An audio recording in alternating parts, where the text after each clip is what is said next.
నిన్న పోయింది యూసఫ్ కూడా కేవలం పిలిచినట్టే, అదే కొన్ని సన్మానాలు ఉంటాయి. ఎట్లా అంటే మన దండ మనమే తీసుకుపోవాలి, మన షాలు మనమే పట్టుకపోవాలి, మన అట్లే మనను కపెటోని కూడా మనమే కొంటపోయి బల్మీట్కి మనం సన్మానం చేయించుకొని ఆడికెళ్ళి రావాలి. పెట్టుకున్నాను నిన్న అక్కడ ఒకటి పెట్టుకొని పోతే పెద్ద ఇక చీఫ్ మినిస్టర్ వస్తుండు, డామ్ డూమ్ డీమ్ డామ్, వేల మంది స్వచ్ఛందంగా తండాలుగా రండి అంటే ఆడ బారాన కుర్చీలు ఖాళీ ఉన్నాయి. వచ్చిన వాళ్ళు కూడా ఒకళ్ళు అటు చూస్తుర్రు, ఒకళ్ళు ఇటు చూస్తుర్రు, ఎక్కడ కూడా ఏం లేదు. అక్కడ పాయింట్ ఏంటంటే పోయిండు, సరేదో మాట్లాడిండు, కానీ కొన్ని గమ్మత్తుంటాయి. అప్పుడప్పుడు మనకు తెలియకుండానే కొన్ని నిజాలు బయటకు వచ్చేస్తాయి.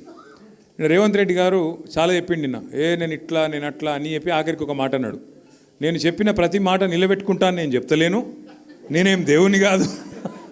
మాకు అది ఎప్పుడో ఎరికే.